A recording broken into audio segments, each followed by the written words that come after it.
ఒకసారి చదవండి. మొదటి వచనాన్ని మీరు చదవండి. యేసు దేవాలయం నుండి బయలుదేరి వెళ్ళుచుండగా ఆయన శిష్యులు ఆ దేవాలయపు కట్టడములు ఆయనకు చూపించి వచ్చిరి. అందుకైన మీరు ఇవన్నీ చూచుచున్నారు కదా, రాతి మీద రాయి ఒకటినైనా ఎక్కడ నిలిచి ఉండకుండా పడద్రోయబడునని మీతో నిశ్చయముగా చెప్పుచున్నానని వారితో నేను. హల్లెలూయా.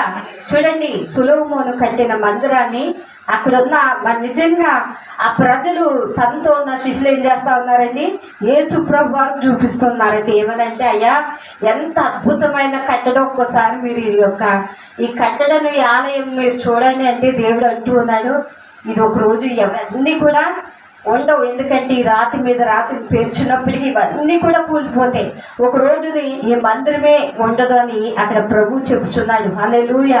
చూడండి, ఈ రోజు కూడానంట ఆ యెరూషలేములో అనేక రాజులు వెళ్ళి ఏం చేశారు తెలుసండి, ఆ యొక్క యెరూషలేము దేవాలయంపై ఉన్న బంగారంలో వెండిని అనేకమైన విలువైనవి అనేక సందర్భాల్లో వారు పడి ఆ యొక్క దేవాలయాన్ని కాల్చివేయడమే కాదు, కూల్చివేసి అనేక సార్లు దానిపై ఆ దేవాలయాన్ని స్వాధీనపరచుకోవడానికి అనేక సార్లు యుద్ధాలు అందు మీద జరిగినాయి. హల్లెలూయా.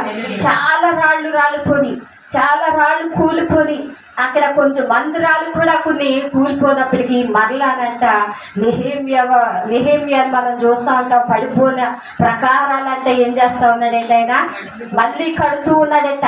అవి పడిపోని అని ఏడ్చి రాజు సహాయాన్ని కోరి మరి నిజంగా అక్కడికి వెళ్ళినప్పుడు ఆ కూలిపోనివన్నీ కూడా మళ్ళీ నెహెమ్యా ఏం చేస్తాడంటే అవి కట్టడం ప్రారంభిస్తాడు. హల్లెలూయా.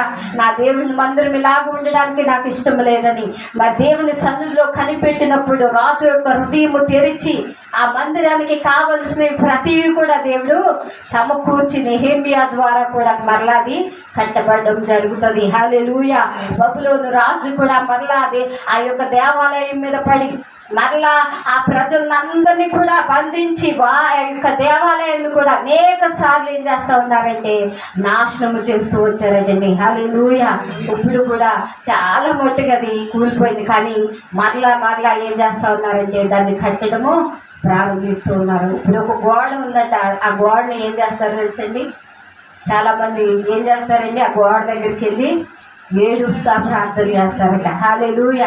కొన్ని రాళ్ళు మాత్రమే కొన్ని అక్కడ అంటే పడిపోయింది, మరలా చాలా కొన్ని కట్టబడ్డాయి మనుషుల ద్వారా, కానీ ప్రభువు చెప్పిన ప్రవచనం ఏమవుతా ఉందంటే నెరవేర్చబడుతూ ఉంది. హల్లెలూయా. వెళ్ళి చాలా మంది ఏం చేస్తారంటే అక్కడ ఏడుస్తా ప్రార్థన చేస్తూ ఉంటారు. హల్లెలూయా. ఈరోజు నిజమే, నువ్వు నిజముగా ఎక్కడ వేడవాలి అంటే దేవుని సన్నిధిలో. హల్లెలూయా. నువ్వు హృదయం ఇప్పి నీ సన్నిధిలో ఏడుస్తే ఆ కన్నీరుని దేవుడు చూడడానికి ఇష్టపడుతున్నాడు.